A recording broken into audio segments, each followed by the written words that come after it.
Dr. Anthony Fauci testifying in a House hearing that the Wuhan lab leak isn't just a Republican conspiracy theory after all.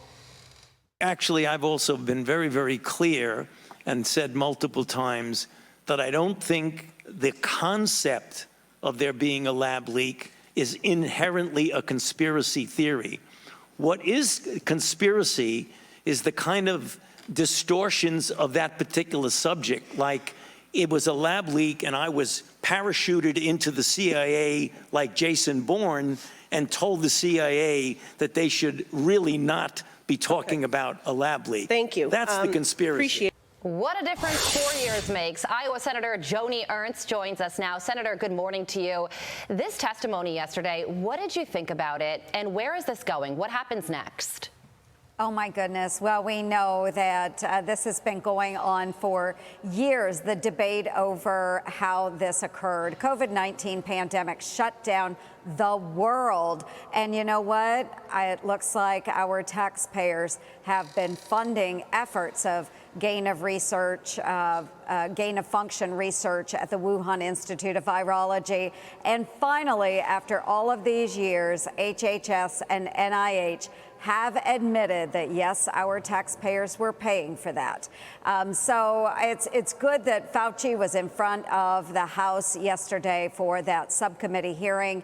But again, there's a lot more that we need to get to the bottom to. But I am glad that my efforts have finally paid off to defund these efforts by American taxpayers. Yeah, there's the whole answer of why, question of why. A Fox News digital review found over 94 million of your taxpayer dollars was sent to EcoHealth. That's the research firm accused of using taxpayer funds to conduct gain-of-function research at the Wuhan lab. But based upon what you heard from Fauci yesterday, Senator, did you get any answers as to the why those taxpayer dollars have been funding a lab doing gain-of-function research, which sounds like it's really, really bad, and the evidence shows it's really, really bad, in China for the last couple of years? It makes no sense.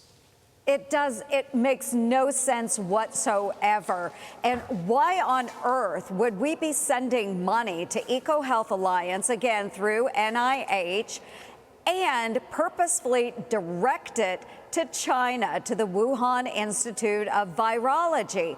And over again, we heard that no, there's no gain of function research going, nothing to see here. Don't look at the man behind the curtain, for heaven's sakes. And now we find out that, yes, absolutely, taxpayer dollars have been funneled to that type of research, again, in a country of our adversary at their Wuhan Institute of Virology. So we don't have the answers, but I did realize many years ago that we needed to cut off this funding, and I have been nicking away here and there in every avenue possible to stop our taxpayer dollars from going to that. Finally, we have heard now from the administration that EcoHealth Alliance will no longer be funded. So I continue my oversight to make sure that that is true, that is accurate, that no more of our money will go to this agency, and heaven forbid it ever end up in the hands of our adversaries again. So, Senator, you recently announced that you will be seeking a third term in the U.S. Senate, but you also are open to a role in a Trump cabinet. What do you have your eye on in terms of that?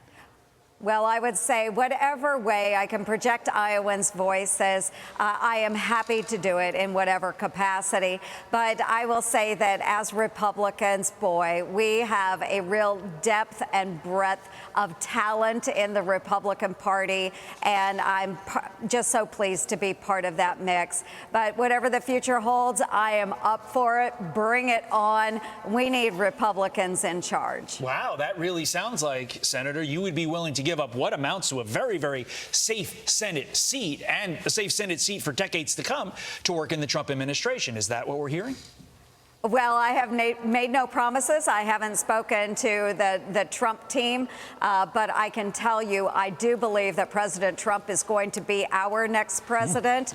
And again, whatever we can do to right the ship. This country is so different than the country that I fought for Senator, during my time in service. Yeah. Thanks so much. Thank you so much. Have a great day. I'm Steve Doocy. I'm Brian Kilmeade. And I'm Ainsley Earhart. And click here to subscribe to the Fox News YouTube page to catch our hottest interviews and most compelling analysis.